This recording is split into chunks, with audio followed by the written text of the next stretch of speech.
I have no fears. I know that seems like a bold statement to make. Everyone's got fears, Jalen. I don't. Natural fears, that is. Let me say it that way. I don't. I grew up and I had fears as a kid of natural things. I was afraid of small spaces. I was afraid of the dark. I was afraid of heights, and I was afraid of, this is the main one, is I honestly, and I haven't told a lot of people this, I'm apparently telling a lot of people now, I was afraid of death, okay? I was extremely afraid of dying. The whole concept of dying just freaked me out as a kid, as a young person. Like, I was just like, I don't want to die. I don't want to die. I don't want to die. Wow, don't you want to go to heaven? Yes, I was a child, okay? I obviously, if I die now, I'm going to be happy because I'm, like, not happy that, oh, yeah, I'm dead. You know what I'm saying? Like, but happy because I'm like, I know I'm going home to see the Lord. But it's like, but no, as a kid, like, the concept of death freaked me out.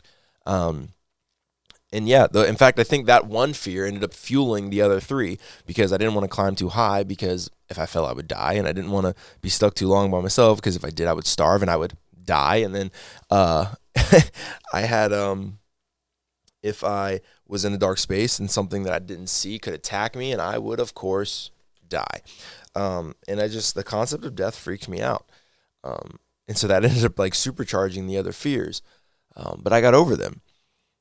And that was the end of it, at least so I thought. Because while I didn't have fears of natural, organic things like small spaces or animals or bugs, I had fear of other things, emotional things, mental things, fear of concepts, fear of rejection, fear of being unwanted or not being needed. And these fears would control my life so much, and I would have no idea the entire time until thankfully the Lord began to show it to me and reveal it to me. And while these are still struggles that I have, and in reality they are still some fears that I have to deal with, I am learning how to be fearless in these moments. Or should I say, I'm learning how to fear less in these moments. That's what we're going to talk about today on Life with Jalen.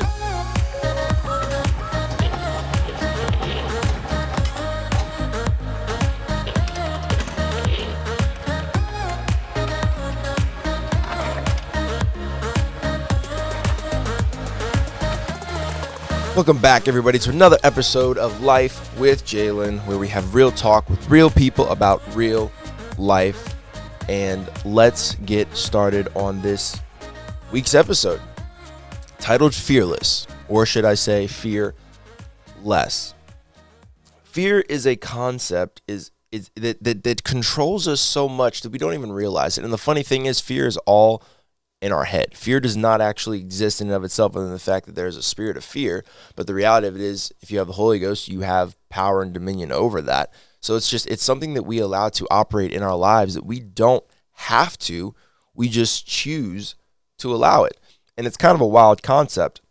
And thinking back to when I was a kid, like I said, I don't have any natural fears now. I don't. I was helping our pastor's wife this past week, and now, granted, I don't know if you're watching this, sister, right? If you are, shout out to you. If not, it's fine. But she did it to manipulate me because she wanted me to move this heavy object. And she's our Real Colors, what's not teacher? There's another word for it. Whatever. She's certified and all that, so she does that for our church. And so she knows my colors, so she tries to get me to do stuff based on my colors. It's a really smart concept. But anyway, she wanted me to move this heavy object, and I was like, I'm not touching that, because I could tell that there was mice that were around that object, or at some point were, because there was ripped up pieces of paper and all this other stuff. And I was like, I'm not touching that. And she was like, are you afraid of mice? I was like, no, I don't have any fears.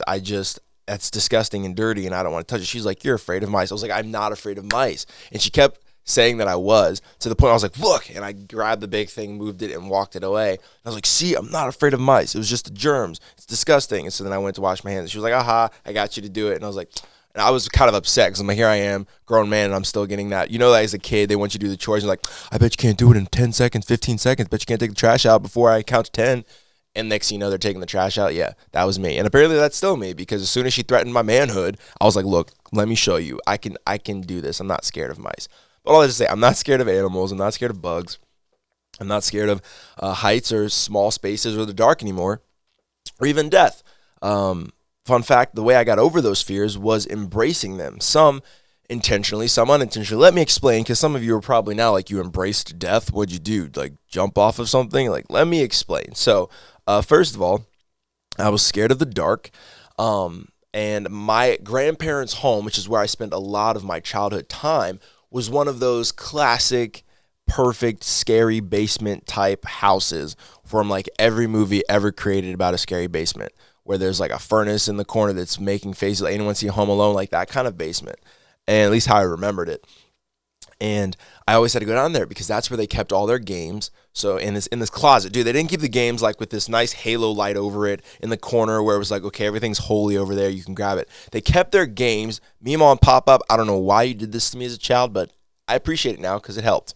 They kept the games in this creepy, dark, unfinished room on shelves where I literally thought every creature ever thought of in any creepy movie ever was waiting for me to take my life. And they had these long, dark staircases that went down into the basement, and I constantly had to go down there to either get a movie that I wanted to see, or to get a VHS, or to get a game that I wanted to play with them.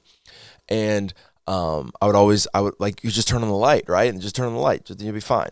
But I was like, you know what? No, I'm tired of being afraid every time I go down here. I'm going to not turn off the light. I'm not going to turn on the lights. I'm going to keep the lights off, and I'm going to run down there as quick as possible. And I'm going to grab the stuff I got to do, and I'm come back up. And I'm never going to turn the lights on. And I literally forced myself to go into those dark places. And the more I did it, the more I realized this isn't as bad as I thought. Just because it's unknown doesn't mean there's something scary behind there waiting for me. And another huge factor with that was my mom had a very fun game that she tried to play as a kid, which actually helped a lot. And I'm going to tell you this game, some of you are going to be like, oh, I'm calling Child Protective Services on your mother. That's traumatic. It wasn't, because it actually helped, and it was just funny. She found a way to make the dark, scary places fun. Because if I thought they were fun, I wouldn't be afraid of them, but I would be joyful of them, and I would laugh at them. So what she did was, when it was bedtime, she'd be like, Jalen, it's bedtime, and like shout that out, and then cut all the lights in the house. Plus, she had a government job, so maybe she was just trying to protect me for like, she was making me like a super stealth spy kid or something. I don't know. But she would cut all the lights and be like, Jalen, it's bedtime, go to bed. And I would freak out because she would be hiding somewhere in the house, and she would scare the living life out of me. And I had to get to my room, so I would walk through the house trying to get to my room. And she would literally be waiting, hiding somewhere in the dark, and just be like, ah, and literally scare me every time. And I remember the first couple times, I was like, ah, and there was like that fear that would rise up, and then I was like, okay. But then literally she would do it, and I'm like, here we go. And I would like cry laughing because it was so fun. And I slowly realized, as I would then begin to go back to my grandparents' house to go into that basement, I'd be walking down the stairs, and I would be walking into the room, and then I would just be sitting there staring at something, reading it in the pitch black, and not care. Why? Because that fear no longer bothered me. Same thing happened in different circumstances with small spaces and with heights. I loved adventures. I loved climbing things. And because of that joy, I learned, well, if I'm going to do this, I can't be afraid of the heights, or I'm never going to get higher and higher. So I just slowly embraced it by climbing higher and higher in these trees that we had around our houses, and looking down and be like, I'm okay. And yeah, so I embraced that fear more and more, and faced it to the point where it was no longer a problem. And the claustrophobia one, that one wasn't really my choice. I got stuck under a van seat. Long story. I just was trying to do something stupid like most kids end up doing, where they're just not doing. They don't think. They just like, oh, I want to do this. So I want to see if I can fit in this van seat. And my arm got stuck behind me, and I couldn't go forward anymore, and I couldn't go back, and I started freaking out. And it was probably a good 10 to 20 minutes before someone just randomly finally went out to the car to see, because I think I was looking for, I don't remember what happened. We were at someone's house, and no one had a reason to look for me in the car because I wasn't supposed to be in there. But then it was literally 10, 20 minutes later where someone finally goes out, and they see me stuck. I'm like, oh my gosh, we're going to get you out. And they had to like unclamp the hooks and lift the chair up. I was freaking out. But after I was sitting there for so long, I realized everything's okay. I'm okay. They've got to come to the car eventually. They're not going to leave without taking the car. They'll see that I'm here. I had food. it was weird. I literally began to become very rational. I was like, I just ate. I'm not going to starve. Just breathe. Just sit still for a moment. It's okay. It's all right. You will live. And I did. And then I realized the same concept. I'm not going to be stuck here. This is just for a moment. It's just for a season. I'll be okay, and it'll be fine. And I got over that. But the fear of death was one that was probably the most impacting, being that I literally felt like I had a life or death experience, which brought me so much peace after the fact. And well, let me explain. What happened was we were on vacation in the Outer Banks, me and my family, and I got caught in a rip current, and I was pulled out, and I was trying to, and it freaked me out because it's like I hate not being able to control something like myself, and I literally could not. I was swimming as much as I could, and I could not get out of it, and I was just getting farther and farther, and it freaked me out. And my whole family rushes the shoreline, and they're looking at my poor grandmother. We laugh at it now. We were laughing then, but she's running, and she falls in this ditch. She literally just face plants in the sand, and then she just gets back up and runs back. But loving me, Mom. But anyway, yeah, everyone's freaking out for obvious reasons because we were stuck. And I'm getting pulled out, and they're getting smaller and smaller, and I'm freaking out. And then I'm just like, I have the bright idea. If I could just touch the bottom of this, I'll be okay. So let me just swim to the bottom, and I'll realize it's not as deep as you think, and you'll be fine. And so I go underwater, and I'm pushing myself down, trying to find the bottom so I could have peace of mind. And that just made everything worse because then it started getting darker, and it started getting colder, and I was not finding the bottom. And that freaked me out.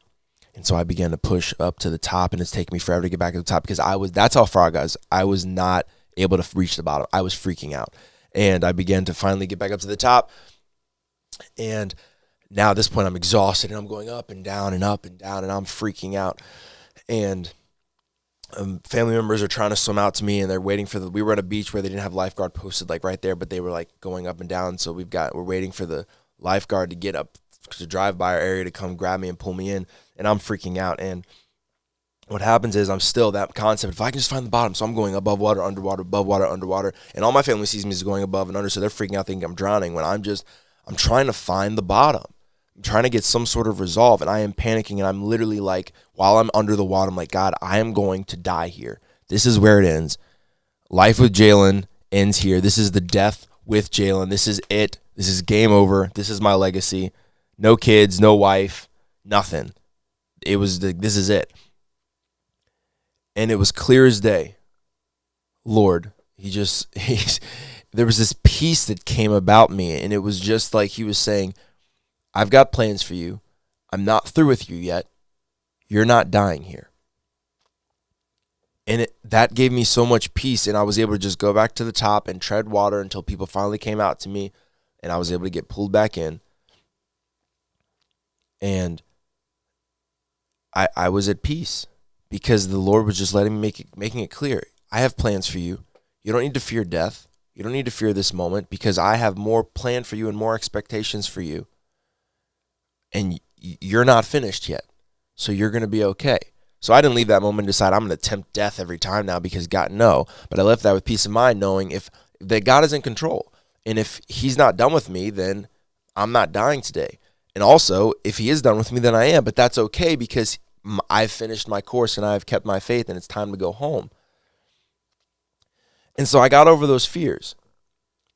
But I think those sometimes can become in reality, the more we embrace them, very easy to get over.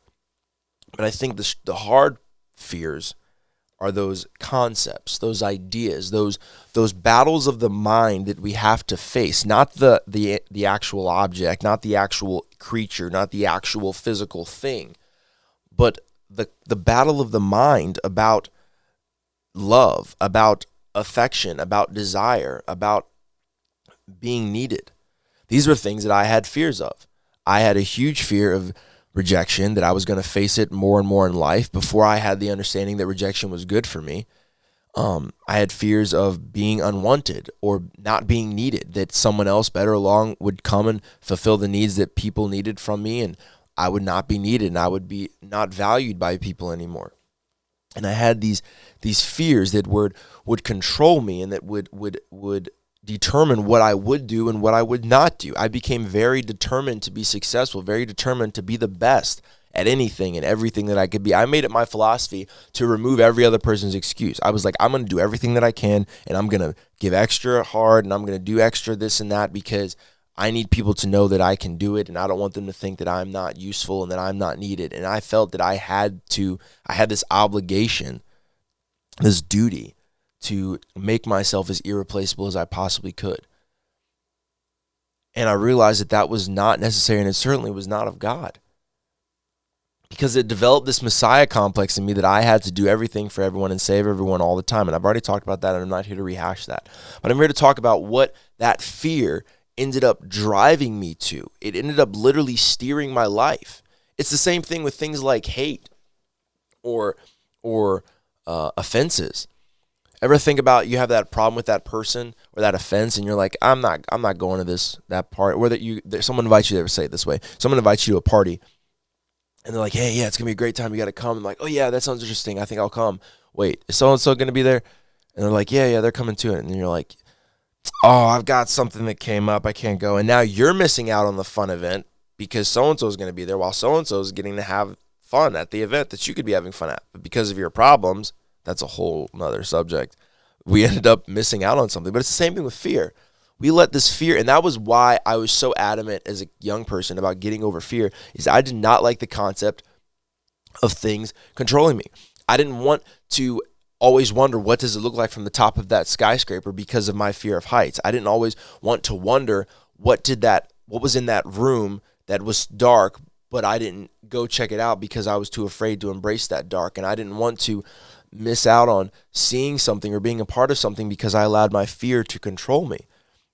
And it's the same concept with these fears and these battles of the mind that we face, where you have a fear of rejection.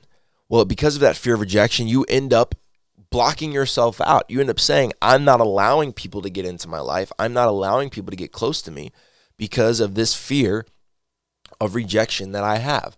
Because if I don't open myself up, then they can't ever hurt me. And so you end up missing out on all these potential opportunities or these future friendships and relationships and people because of this fear of rejection. Or I missed out on moments too, almost like Martha and Mary, which I've referenced before. I missed out on the opportunity to hang out with friends, or to experience this service, or to be a part of this thing because, well, I gotta do this task. Well, that task can wait. Yeah, it could, but if I don't do it now, someone else will do it, and I've got to do it, because if I don't do it, they're going to think that I don't care anymore. And if they don't think I care anymore, then I'm not going to be valued anymore. And I'm not going to be needed, because this is a legitimate thing as a young person that I struggled with, where I had this fear that if I was not doing everything that I could do to please people and to make myself available and to literally drain myself emotionally, physically, spiritually, to do everything that I was not even required or expected to do, that they wouldn't want me anymore. So I did this, and I neglected and avoided all these other opportunities and experiences that I could have been having, and memories. I avoided all those things in order to keep my value assured, to make sure people would always need me and want me and desire me, and whatever the case may be. And while it developed a good work ethic nowadays, where it's like, if I've got a task, I'm going to do it. I'm going to do it to the best of my ability. And it's only for those things that are legitimately my responsibility that I do that for.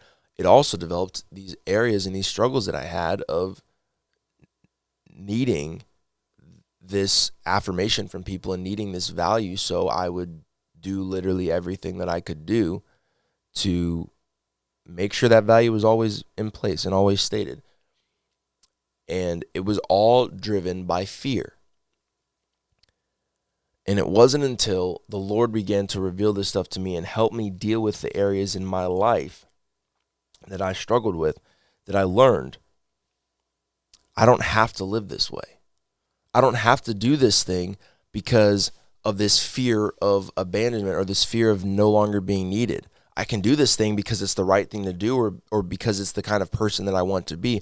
But I don't want to do this thing simply because of some obligation to serve and to make sure that people think that I'm important. but I'm doing it because it's the right thing to do, or I'm doing it because it's what God's called me to do. And he helped me to let go of these areas, these fears that controlled my life. Like I said, a huge one was rejection. I didn't want to embrace rejection. I didn't want to face rejection. I didn't want to open myself up to rejection. I wasn't going to, because it hurt and it was uncomfortable.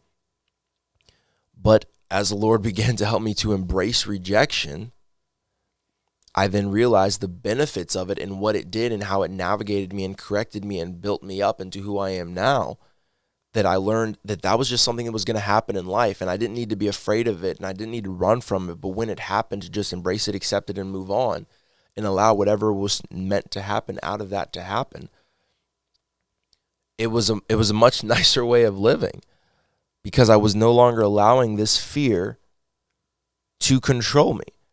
And so in wrapping up today, I ask you to think to yourself, what fears do you have? Not of animals, not of bugs, not of heights or small spaces, but of concepts, of ideas, of emotions, of mindsets. What battles of the mind do you face? Is it a fear of failure? That you're gonna mess up, that if you take this step, if you take this opportunity, if you do this thing, that you're going to fail and that you're going to be a disappointment? Is it a fear of rejection, which we've already talked about? Is it a fear of abandonment? Is it a fear of being left alone? Is it a fear of no longer being needed? Whatever it is you're afraid of. Is it a fear of not being liked? That was something I can't stand, and I still struggle with today. I was praying about it this morning. Anytime I feel like someone doesn't like me, or someone doesn't need me, or not need me, someone doesn't love me, or that they dislike me, or that they think I'm weird, or that they just don't need me in their life, I keep using that word need, so maybe it is need. I would literally do whatever I could to make sure they like me. How could I buy their affection? How could I make them appreciate me more? How could I make them appreciate me again like they used to? And this is stuff that I literally struggled with and still struggle with. And I'm constantly like, what can I do to make them? And I learned I don't need to do, if I'm meant to be connected to them, we'll be connected. But I don't need to change my life and order my steps based on this person's affection or lack thereof towards me. Because it's not our job for everyone to like us. It's our job to make ourselves available to everyone and to be friendly to everyone. But if they don't like you, if they don't want to be your friend, if they don't take that step to get to know you or to embrace you the way you want to embrace them or the way you embrace them, it sounds very harsh, but their loss. You know, it's not like I said, I'm not saying that for ego boost for yourself or for myself, but I'm saying if they don't want that kind of a person, if they don't want that friendship or whatever the case may be, so be it. It's okay, because it's not our job for everyone to like us. It's our job to be friendly to everyone and to love everyone and to make ourselves available to everyone, and to just to be that open door to friends, to family, to strangers. But it's not our job to control and to make sure that they accept us, because we can't. There are so many people in the world. Someone somewhere is going to not like you. It could be because they just don't like the way you are, the way you act, the way you think. But it could be that they are very similar to you, and that's one thing you'll see. There's people that are very similar that get along very well, and there's also people that are very similar that do not go together at all. And it's kind of a funny dynamic to see. But it could be that. It could be they don't like you because they want to be where you are. They want to have what you have. And that's a whole other subject, contentment. We're not even going to get into that right now. But just, it's a matter of whatever those things are that you're struggling with, that you have fears of, to give those things to God and to, just like the rejection, embrace them, because they're part of life.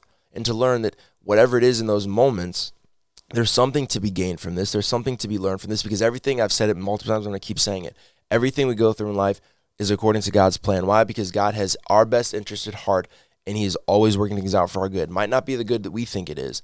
It might be good. Think about the person that doesn't like you. It might be good in the sense, our sense is they should like us, and I'm going to be their friend, and I want them to like me because, well, just because. But God's good might be you don't see what that person's really dealing with and the type of effect they have on people, and I don't want them to contaminate your life, or I don't want them to get into your mind, or I don't want you to become dependent on them, so I'm not going to allow that relationship to happen. And it could be as simple as that.